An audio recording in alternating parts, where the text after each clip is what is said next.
Hello and welcome. You're watching Business Today Television. I'm Sakshi Batra and this is Market Today, a show where we'll help you understand the trade setup, the market strategies that you need to follow, and of course a lot of triggers that will be impacting the way markets move as well or not. Now remember, from the last 1 month, we have been seeing a consolidative move on the market so far.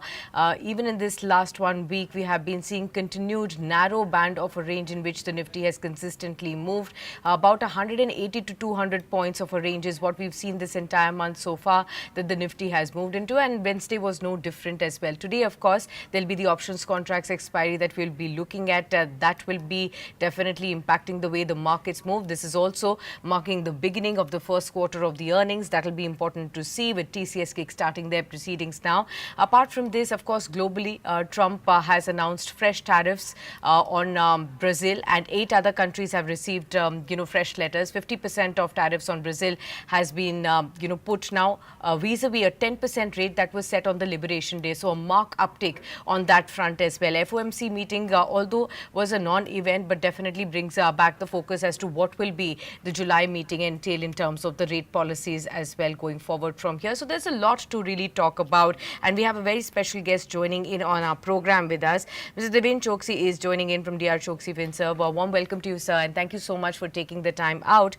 I want to start off with the Trump tariffs itself, because, over the last few days, when we had been waiting for that India should be having a deal or a mini deal at least, there were these fresh tariff letters that were sent across the world, about 14 countries yesterday, fresh 8 countries now, and India still remains absent from either striking a mini deal or being slapped with any fresh tariffs. So the markets also have stopped paying attention to any kind of tariff news at this point in time. Globally as well as locally, we haven't seen too much happen on the market. So what's really happening and what are we waiting for hearing, sir? Good morning, Sakshi. Taking straight from Wimbledon, Advantage India. Advantage India. Okay. I think India is playing the game in an absolutely, I think, very matured manner. At the same time, I think the other countries where they have had tariffs, they are opening up the possibilities for India and Indian companies to basically become a part of the entire growth program, which the America wants to make it happen in their own country. But I think we will be, I think, a strong party for the growth, I believe. Uh, for example, I think the Asian countries where the higher amount of tariffs have been levied, India is remaining relatively in a favorable situation. And probably, I think some of the Asian peers would assume higher amount of manufacturing from India. For example, Samsung talking about creating the India manufacturing for America exports. And that's where I think the opportunity size is opening up. If this entire program plays out the way it is being structured currently and the way in which I think it is being carried out by our team of government, I believe that I think it would be definitely advantage India, and I think this game would be certainly won by us. That's what I would like to think. Just about yesterday, we were looking at how 200% tariffs on pharma was announced, a 50% tariff on copper was also announced. I wanted to also understand, when India comes into picture, India is also one of the largest suppliers of generics medicines to the US. How do you think the pharma space will be impacted, even though we have a 1.5 year window, and many things can change? We have seen with Trump, on an everyday basis, statements keep changing. So once he announces a 200% tariffs and yet gives us that 1.5 year window, how should a pharma play be really looked at, sir? I think that answer can be best given by the America themselves. Today, India is supplying the generic drugs, the complex generics, the specialty generic drugs, at a price which is one-tenth of the price of the original manufacturers in the US markets. Now, suppose if those formulation companies, patented formulation companies, if they end up matching India price, I think they definitely deserve to win. But if they cannot, then they have no choice. If they levy 200% tariff, good luck to insurance companies in America. I think certainly you are going to be inviting the problem for winding up of insurance companies. So in my viewpoint, I think it's never going to be an easy task for anybody to levy tariff in the manner in which I think it is being spelled out. Let this for 1.5 year time go by.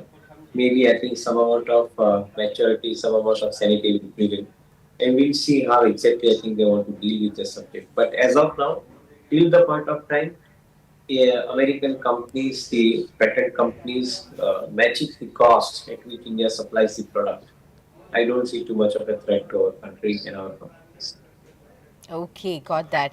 We are seeing about an 85-point downtick at the pre-open tick at this point in time. It's very, very volatile at this point, so we'll just avoid looking at it right now, and maybe we'll wait for it to settle at around 907. It swiftly changed into the green, 25,496 on the Nifty right now. We'll just see how it settles. But Devin sir, another aspect on the tariff front that I wanted to discuss is that Donald Trump is again talking about additional 10% tariff on the BRICS nations, including India as well. Now, what we've seen is what has happened with Bangladesh or Vietnam is that they have been attracting now higher tariffs with the fresh letters that have come in. Is it advantage India when it comes to textile spaces, leather spaces as well, with this gap that we still have? What do you think, our own domestic industries will really have to do in case they really want to take the leverage and, probably take this competitive edge into their stride? Yes, I think very important question. What we need to do? I guess I think the new textile policy, integrated textile parks, is already in place. I think 2 years back, this government brought in this particular policy. We haven't been seeing, I think, enough amount of progress in that direction, I believe. But I believe that I think the policy regime is clear and implementation aspects, I think, if it is happening in a manner in which it is desired by the government, then probably I think we'll take the advantage in our favor, I guess. I think because the integrated textile park policy is definitely suggesting that I think we could become really very competitive on the costing side of the apparel products which we want to export. Currently, due to disintegrated manufacturing facilities that we have, unlike China, unlike Bangladesh, I think this is where probably I think we are not as competitive as I think we should be. I think this particular policy of integrated textile park is aimed at bringing up the competitiveness, and that's where I think what we will keep an eye on. As of now, I think there is nothing which we can add to this further because honestly, I think most of the companies they are standalone companies. Till the time I think we see this integration playing out, I guess I think we will only have a desire to become the largest textile exporter, but I think that is still far away, I believe.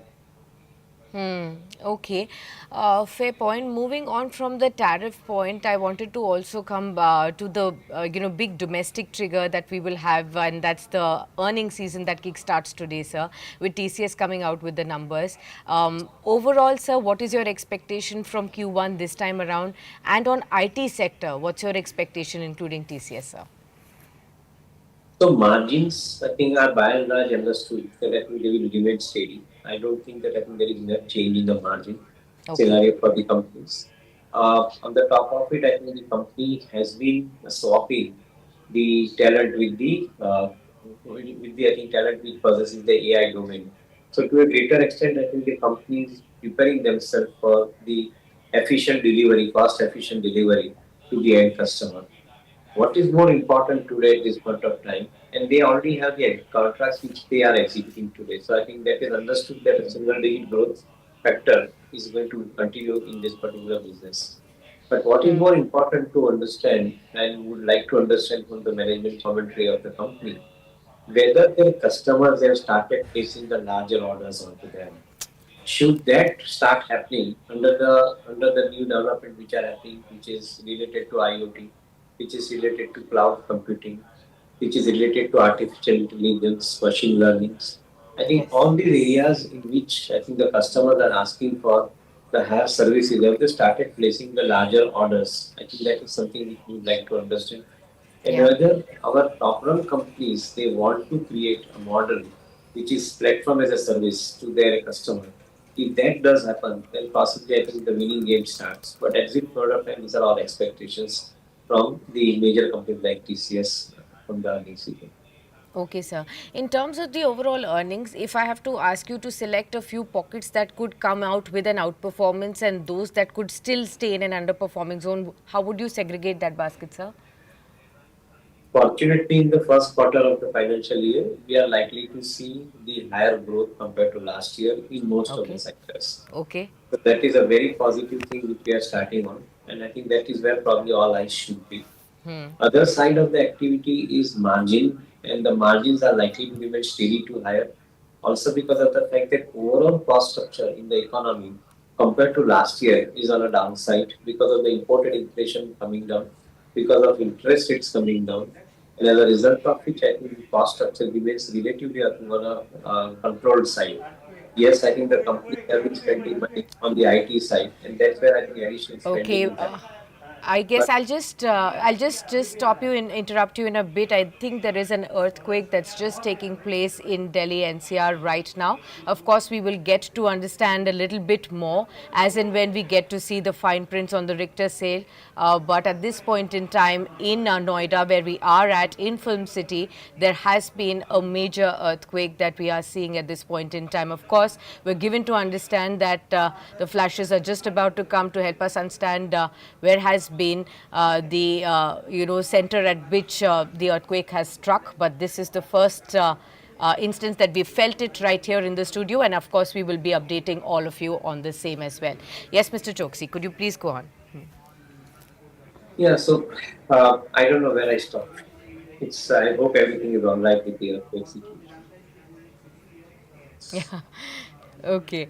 Mr. Choksi, also wanted to get to another key point. Last week, what we saw in the Indian stock markets was a big concern that was raised by SEBI, and that was on Jane Street.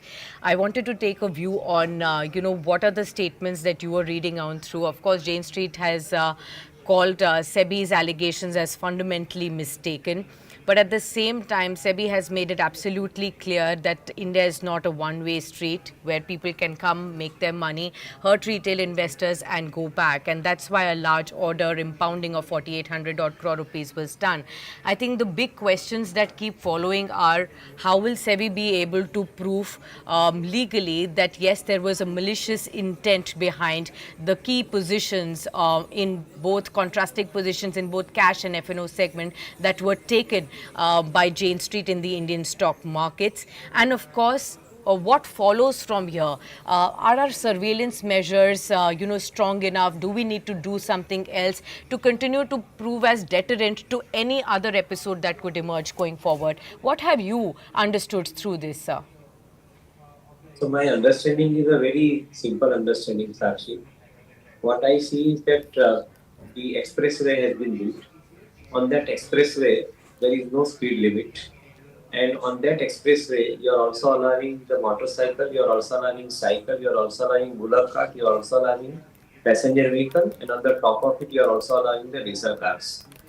Okay, this is exactly the same situation which has happened in this derivative market platform. On one side, you are allowing the algo trading, high frequency trading. On the other side, I think you are allowing retail investors, which constitute 41% of the total market and the traffic on that particular exchange. I feel that I think it's a fundamental mistake which has happened in the entire system, wherein the exchanges are allowing the fast moving cars or the fast traders in form of HFTs in this case to collide with the individual traders. And that's where I think all the accidents are happening. In my viewpoint, I think it is time. Individual segment of the option traders, they constitute 41% of the market. 9% of the market is constituted by the institutional segment of players. Balance 50% of the market is constituted by the HFTs and the algo traders. In my viewpoint, I think the simple solution here could be, and the regulators need to think about it, create separate segments for order matching for each of them. That will be easier, better, and faster. Because let us accept that HFT guys, which are flying like a sports car, let them get a race track. On that, I think they can keep trading with each other. Even if they meet with accident, they will collide with each other. Let the individuals and the institutions they come onto the second side of platform, where probably I think they consume 50% of the market. Let them match their transaction against each other, and I think we will prevent these accidents. We will prevent this kind of damages.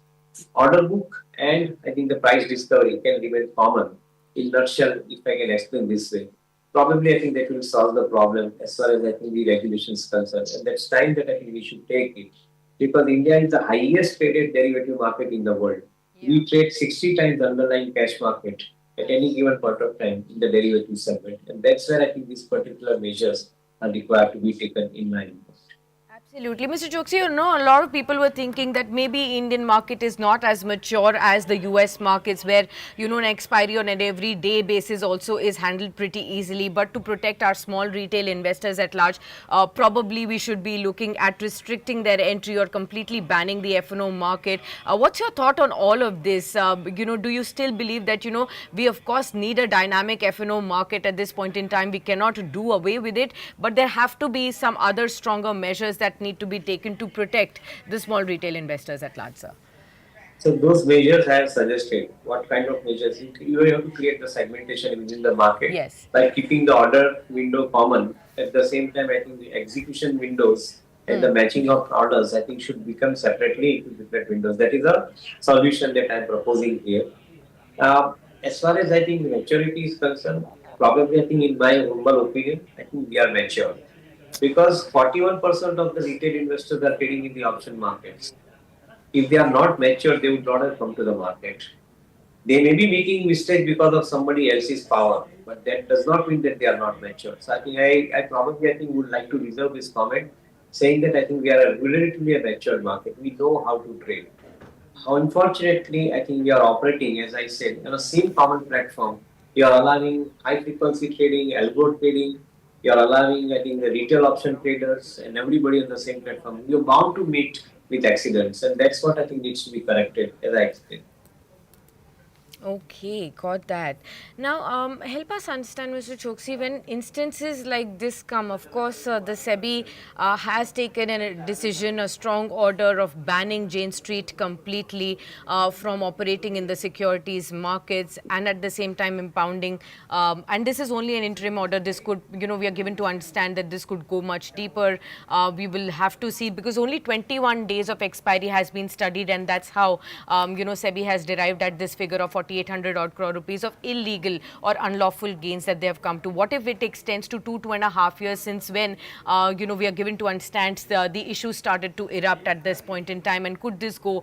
Of course, that is for the later part. But I wanted to understand when we ban such large entities which have huge contributions in the volumes to play in the F&O market, what is the impact then that you see either for the exchanges or for the broking companies or for the retail investor at large, sir? I guess I think the regulator knows their job very well. So I think we have no business to get into their business. I think they are doing whatever they are supposed to do. I think they are trying to protect the market integrity. They are probably, I think, ensuring that the disciplined trading happens in the marketplace. And whatever the measures under their power that they can adopt and implement, they are doing it. So let's, I think, not get into that area of activity.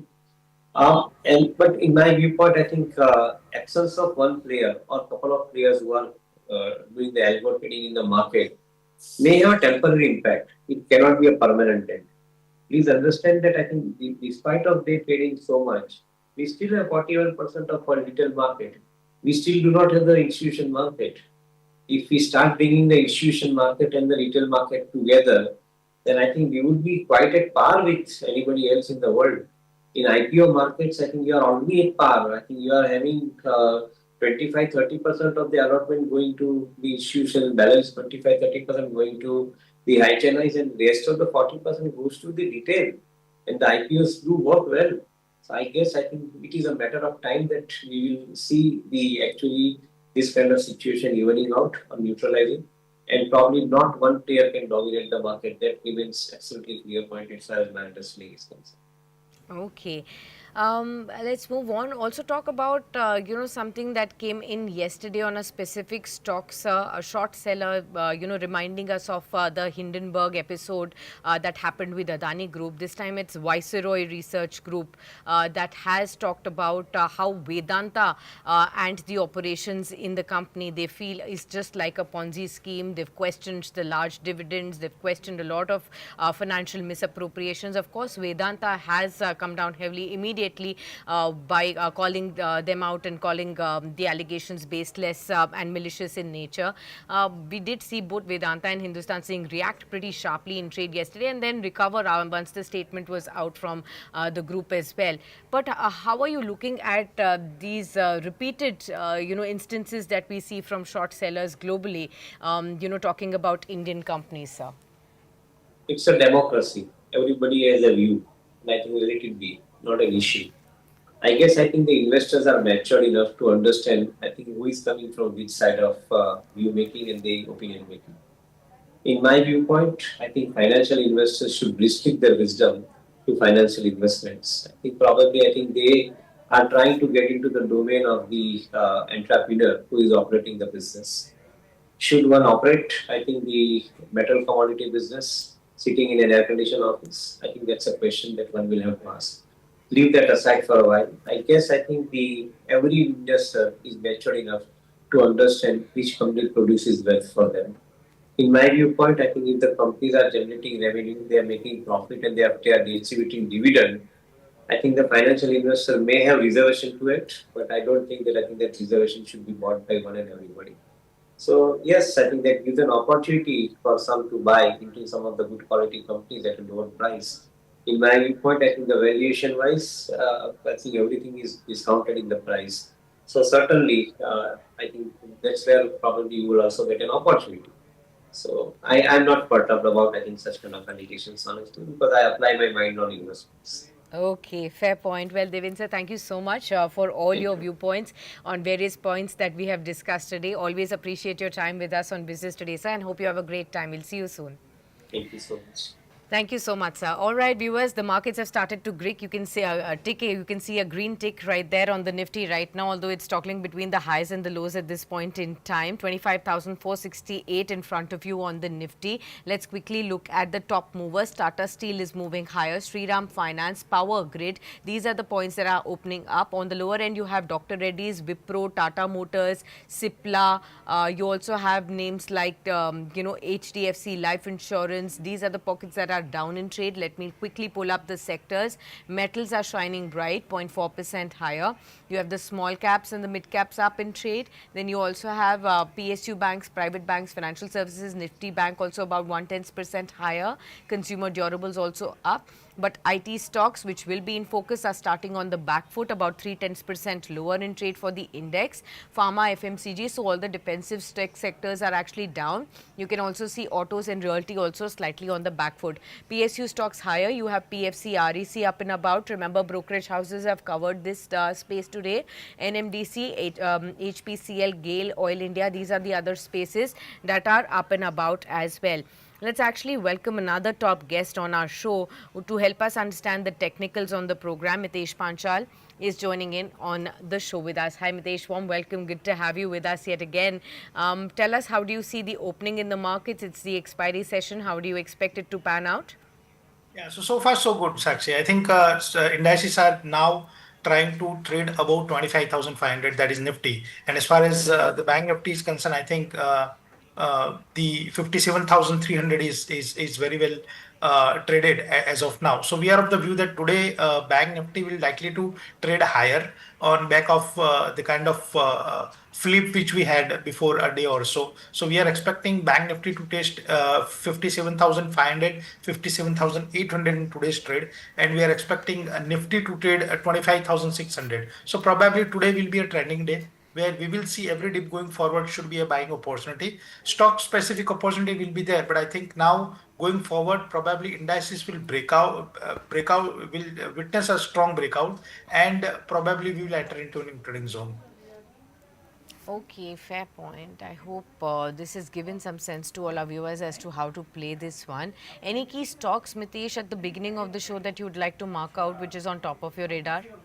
Yeah. So few stocks which we think that would like to outperform today. First is Hero, around 4,028 top of 210 for the potential. Potential.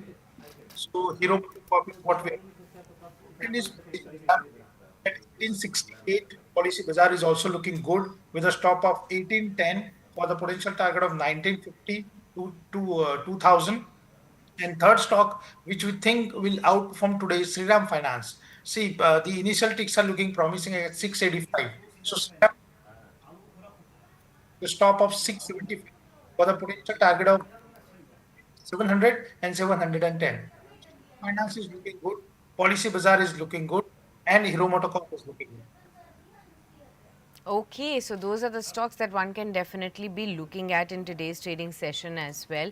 Let me just start off with the IT sector and a view on that, Mitesh. Since it's the earnings season that kickstarts today, TCS will be reporting its numbers after the market hours as well. What's your overall outlook on the IT pack today? The index is starting on the back foot ahead of the earnings, and on TCS also ahead of earnings. What would your position be? Yeah, so let us start with TCS. Around 3,361 is where the stock is trading. Actually, if you look at the chart pattern, above 1,000 stock is slowly gradually gaining momentum and forming heart of our bottom formation, both on weekly chart as well as on monthly chart as well. Now, if I look at the entire space closely, probably you have to be very choosy because there are buy and sell trades in the same sector. So I think you should stick with the big boys. I think Infosys, TCS, and Wipro is where we think there is an attraction going forward. But I think the entire other space is muted, so one need to be selective. Second thing, as far as TCS is concerned, I think 3380 technically is a hurdle. Once the stock start trading above 3380, it's a strong breakout, and in that case, there are strong chances where the stock will end up with a gain to the tune of 3,450 to 3,500. So big upside is there in TCS, provided that 3380 is taken out on a on a daily basis. So any close above 3380 on a daily basis will help us to reach the target of 3450 3,500. Okay. There are some other earnings also that will be coming in today. So keep an eye out on Anand Rathi Wealth, Imco Elecon, GTPL Hathway, Irida. Keep an eye out on Oswal Pumps, Tata Elxsi.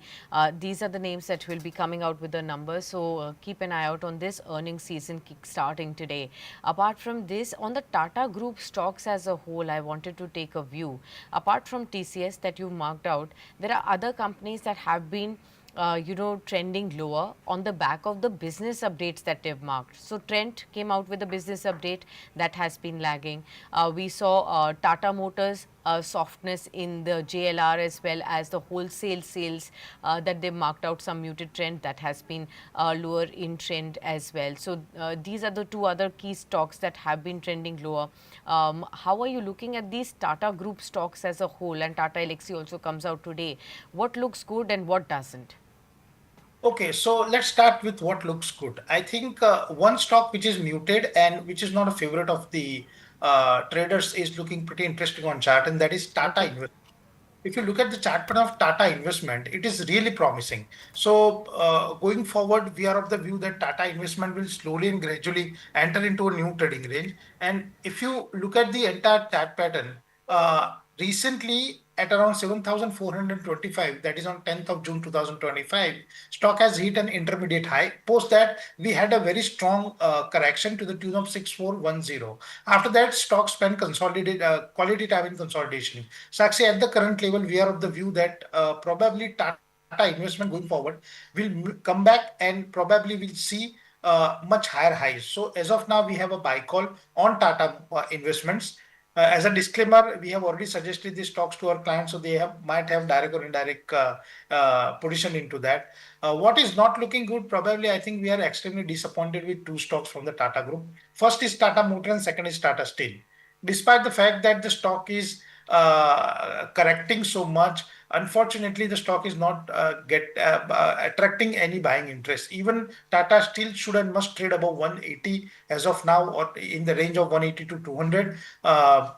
Tata Motor should trade in the range of 750 to 800, but that is not happening. So I think within the Tata group as well, there is a long and a short trade. On the long side, we like Tata Investments. On not on the short side, but two stocks are not picking up the space. That is Tata Motor and Tata Steel. Okay, fair point. I hope this has answered your question, viewers, as to how to approach the Tata Group as a whole. Metals, realty, consumer durables, banks, financials, these are the pockets that are hovering higher.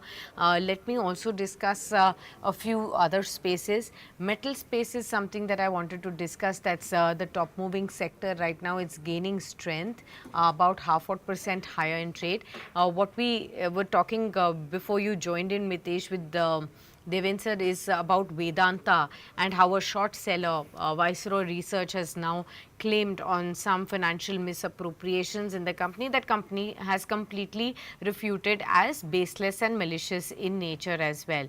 We did see this time around, since the markets are also used to of a short seller kind of a situation that occurred in the last couple of years, with Hindenburg talking about Adani, and how we have seen that the stocks are also back and recovered from all those lows as well. Vedanta was quick to recover even yesterday after hitting 8% low intraday. How would you look at this episode for Vedanta, and what does it mean for investors invested heavily in the metal stocks too?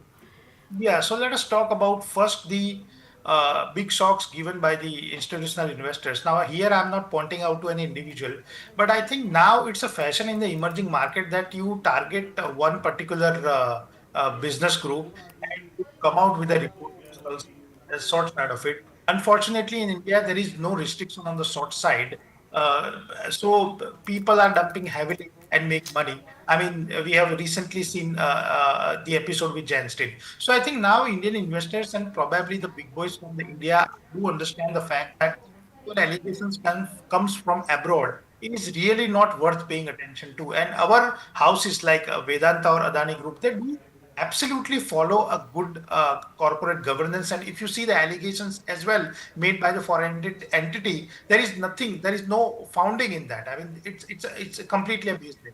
So I think we have a complete confidence in our groups, in our business groups, in our companies, that those companies are definitely maintaining a very high standard of ethics, ethical practices, and corporate governance as well. So that's what you see. Even whatever allegation has been made by X or Y or Z, the stocks are rebounding. Like case in point, Adani Group, case in point, Vedanta. Maybe we don't know future they might target different groups as well. But we have a full confidence in our corporate entities that they are definitely maintaining a very high standard of corporate governance and integrity. Coming back to the metal stocks and the metal sector, I think Sakshi, metal stocks, it is too early to say that we are coming out of the woods, and probably we may see a strong attraction going forward. Even if you see Nifty Metal Index, it is trading at around 9400. We need a pretty strong close above 9600. To be very precise with respect to the technical target, 9580 is what the level is. If we start closing above that, probably we'll see a very good attraction in the metal stocks, and in that case, we see a strong rally. But if I have to select any stocks, I will be betting on two stocks. First is Hindalco, and second is Steel Authority of India. Both the chart patterns are going through a consolidation zone, and probably whenever the breakout will happen, these are the two stocks which will give a decent return. So for us in the radar, as of now, for the metal sector, there are two stocks. First is first is Hindalco, followed by Steel Authority of India. Let me also, focus on some other pockets. Power space is coming up next on my radar, especially the power financiers. PFC and REC are also coming back onto the radar as well. Remember, Morgan Stanley today came out with a report on the power financiers, initiating an overweight on both PFC and REC, with a target price of 508 on PFC and a target price of 485 on REC. And they do believe that the stocks are poised to move up higher going forward from here. They are also looking at risk reward that shows on to compelling buy at this point in time too. Mitesh ji, how are you looking at the power financiers, PFC and REC, for those having this stock in their portfolio, and for those who are looking afresh? What is the strategy you would advise? Okay, so those who are wanted to go fresh, please go long, because after a very good consolidation period, both REC and PFC is coming on the radar. I would like to add one more stock into this, and that is Tata Power from the Tata pack, right? So Tata Power, along with this, is also making some sort of a comeback. So those who want to take fresh position, you can. Those who have already position in that, please continue with this. I think Sakshi, this time, as we have discussed, that 2025 is all about metal and PS, all about commodities and the PSU basket. So yeah, these are the two stocks from the power sector from the PSU basket, which will going to surprise the street. So yes, it's a big thumbs up for both PFC and REC. Thumbs up for both PFC and REC. Okay, I also wanted to, take a view from you, Miteshji, on the FMCG space as well. From the last couple of sessions, we have been seeing some uptick across the board on names like HUL, names like Marico, Dabur. They have been coming in limelight. Today, there is some softness, but I wanted to understand, since this has been a very big laggard of a space, a beaten down space, are there initial signs that this space is getting ready for a structural move up? How are you approaching this one? Today even HSBC has a buy call and a target price that they've raised to 850 odd levels as well within the FMCG basket. Very well spotted, Sakshi, and you're bang on. I mean, you're absolutely right. We are, in fact, preparing the initial reports on few of the stocks which you're talking about, and we are of the view that FMCG index is about to give a pretty strong breakout going forward. So yes, initial signs are getting witnessed in all the stocks. Probably it is too early to say, but yes, as far as accumulation is concerned, if you want to accumulate, say for example, 100 shares, you start accumulating 25 as of now. So yes, the space is giving initial signs of a strong recovery, but for a trend reversal, it might take some time, probably a month or so. Okay, got that. I hope this has helped you out, viewers. Let me just name a few stocks that are doing, well at this point in time in the Nifty 500 basket. Some names that are higher. Kesoram Industries, Acme Solar is higher in trade. These are the stocks that are moving higher. You also have names like Campus Activewear, that's up. Crizac, which is a recently listed stock, is up by 5%. Prostam Infosystems, 6% higher. DCM Limited, SPLM Infra, these are the stocks that are opening up in trade. In the first 15 minutes, they are doing well. As far as the Nifty 500 basket is concerned, Home First Finance Company is another one that's also up by 5%. In fact, we can discuss this stock and the entire home finance or housing finance names also. Why am I talking about this? Because Bernstein today has actually come out with a report on a lot of these housing finance companies where they have initiated coverage also. For Home First Finance, they have an outperform rating with the initiation with a target of 1650. They believe the company has the ability to consistently replicate its operating model across the multiple states that it is operating in. It has greater flexibility to sustain profitability compared to peers. That's the statement that's coming in from Bernstein on this one. On Aptus Value Housing Finance also, they've initiated coverage with an outperform call, target of 400 rupees per share. On Aadhar Housing Finance also, they've come out with a report. So let's discuss this space too. From the NBFC space, just narrowing down, Miteshji, to the housing finance names. What are the technical charts pointing out to here? Yes, there is an attraction, no doubt about it.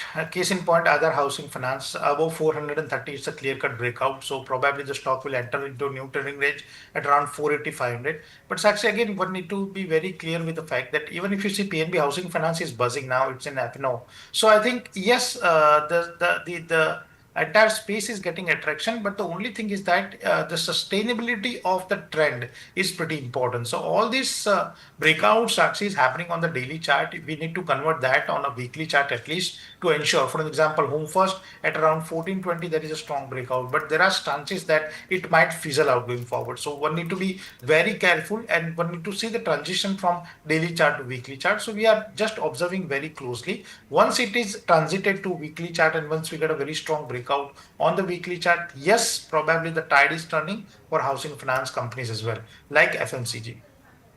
Okay, fair point. All right, let's move on to see some of the other pockets. Real estate is also somehow picking up some pace right now. It's 0.4% higher in trade. Let's discuss this one. On the real estate space, what is your fresh approach here? Do you think this space is coming back after a gap? Or do you still think that there is enough needed to really pull back a space which has already moved up consistently for 3-4 years in a row, and now one has to really look at whether we will have more steam here? How are you approaching realty? So in reality, there are two segments actually. If you're talking Okay. about the pure reality stocks like DLF, Oberoi, or say Soba kind of a thing, I think the attraction is not that much. But if you're looking at the building material segment, probably if you look at the Astral, the comeback in Astral, the comeback in Asian Paints, now that is really very promising.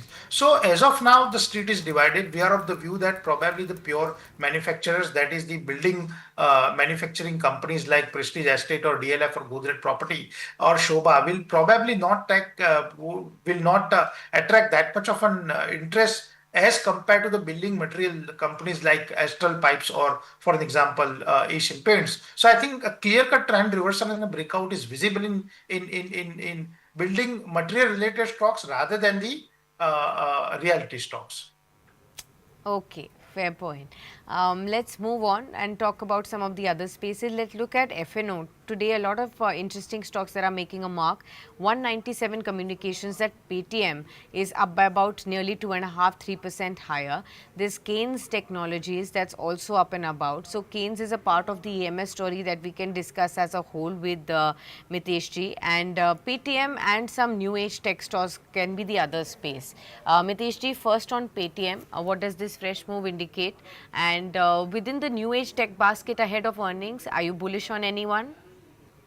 So as of now, I think the new age companies are coming up. I think even Nykaa is giving a lot of Yes, very attraction true. as far as the buying interest is concerned. So I think Policy Bazaar, Nykaa, even KMs, even the 197, that is Paytm.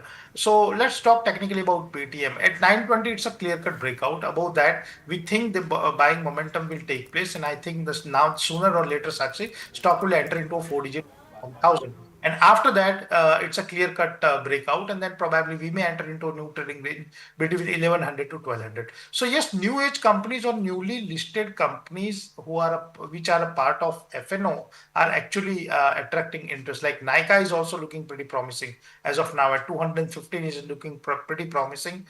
With a stop of 210, you can go long for the potential target of 230 to 40 next 1 to 3 months.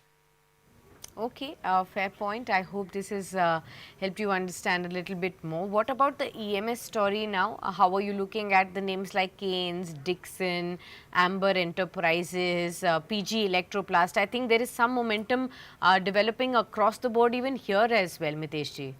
Yeah, sure, sure. And that is how the chart pattern looks like. I think your back segment as well. I think Amber is looking pretty promising.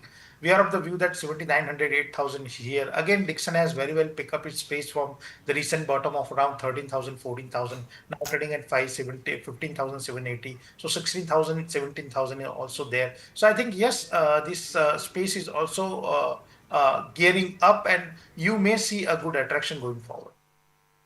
Okay, fair point. I hope this has also given you some sense there. Let me discuss on the pharma story also. What should be the approach?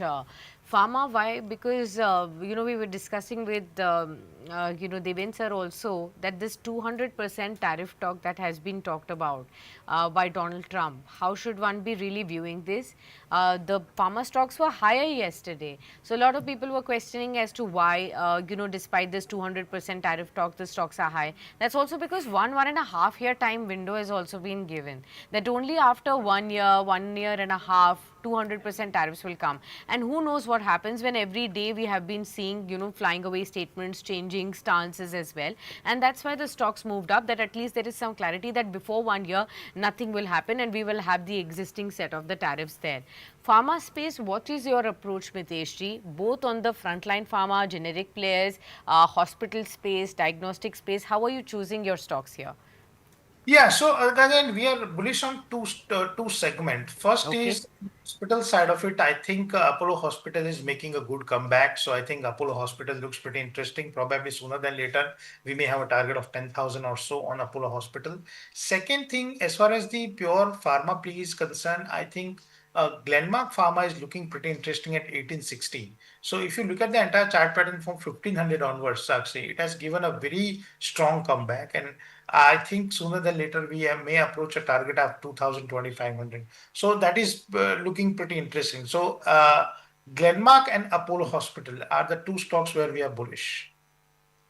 Okay, we'll keep an eye out on that. Glenmark is also among the top F&O movers right now. Markets are seeing some dips now. You can also see financial services, Nifty Bank and the PSU banks also now slip a tad bit into the red. It's the private banks within this segment that continues to move up right now. We have discussed a lot of segments in the NBFC space, but if I have to ask you, the banks, large private sector banks that have continued to be the big supporters of the momentum in the markets in the recovery we have recently seen, will they continue to outperform the likes of HDFC, the likes of ICICI, Kotak, Axis? What's your fresh take on the frontline stocks within the private sector banks, Mitesh? Yeah, so this is a general observation that Sakshi, whenever the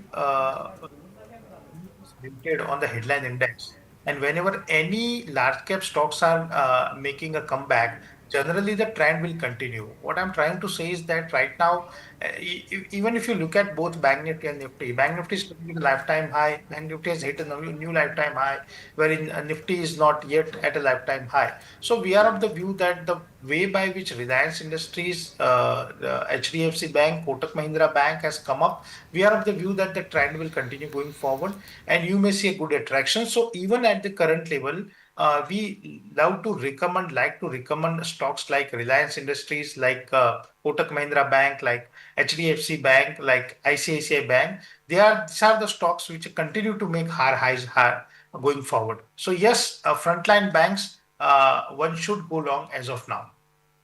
Okay, fair point. I hope this has also given you some sense as to how to go about this space. I'm also looking at some traction in the railway basket right now. Some move on RVNL, IRFC, IRCTC can actually be seen. Any fresh take on railway stocks, Mitesh ji? Only one stock where I think we are mildly bullish is Concor. If you look at the entire chart pattern of Concor, slowly and gradually the stock is building base. And going forward, we are of the view that Concor likely to hit newer highs. From 580, if you look at the chart pattern, the stock is systematically building its base. So going forward, we are of the view that between 650 to 680 is the near-term target. Okay, fair point. I hope this is something that's caught your attention to viewers. Geo Finance is picking up pace, 331 right now, half odd percent higher in trade right now on the NBFC aspect. Again, Geo Finance. What's your target on Geo Finance, Mitesh ji? So longer term target is set at around 420 to 450, but with an immediate short term target, probably you can watch out for 350 or 360 kind of a target. Within the same space, actually, one of the most promising stock is IIFL Finance. Yeah. If you look at the chart pattern of IIFL Finance in last few weeks, stock has made a pretty and now the stock is comfortably trading at around 511. I remember before, I think few months back, the stock was trading at around 285, 300, and it is absolutely a strong comeback. So yes, one can also look at IFL Finance along with Geo Finance at 510. It's not a bad choice with a stop of 480. One can go long for the position target of 550 and 580. Okay, got that. I hope this has also helped you out, viewers, in understanding a clear strategy there. It's 9:42 at this point in time. We'll start to wrap up the morning edition, but before that, we will ask Mitesh as to the key, strategies one must adopt for the day. First, about 25-30 minutes is now almost done. For the expiry session, what will be the strategy that you will advise, and any key pockets that one can continue to safely trade into? Yeah, so first let's talk about the index. On the 15-minute charts, as far as the spot level is concerned, if you are getting a close about 25,500, it's a good to go target. And probably at the end of a day, we may approach around the 25,600, 700. So you may easily get 150 to 200 point right, provided that if the Nifty spot close above 25,500. As far as pockets are concerned, I think one should stick with the banks as of now and pharma. So today the banks like in case RBL Bank, Federal Bank is looking promising. Glenmark Pharma is looking promising. So far we stick to two segments. First is pharma, second is banks with respect to the intraday trade. Okay, fair point. Got that. And any stocks that you can now tell us for the not just for today, which you marked out in the morning, but for the rest of the series as well. I think one should go with Sun Pharma, Sakshi, at Sun 16. Pharma. That is looking promising for the whole series. I think towards the end, you may see 120 points move. So around 1780, 1800 is what we are looking at as far as the entire expiry is concerned. So Sun Pharma is looking promising. Sun Pharma is looking promising. All right. Okay, Mitesh ji, we will thank you then on that note for being with us on the program today and helping us navigate through the fresh market moves. All the best to you. We'll see you soon. Thank you. Thank you. 25,440 right now, viewers, on the Nifty, 36 points lower in trade. You can actually see the markets on the back foot as far as the front lines are concerned, both the Nifty and the Nifty Bank, whereas small caps are also higher in trade at this point in time. So those are the ones that are picking up some pace in terms of the broader markets. Realty, metals, private banks, consumer durables, oil and gas. These are the other stocks that are still holding up as well. What we'll do is we'll wrap up the trade right now on market today, but do stay tuned. There is enough and more for you to really catch up on. We have Market Masters coming up at 10 a.m. with Devina Mehra, so stay tuned for that. And of course, at 12 noon, we will be answering all your stock related queries. See you soon on another edition.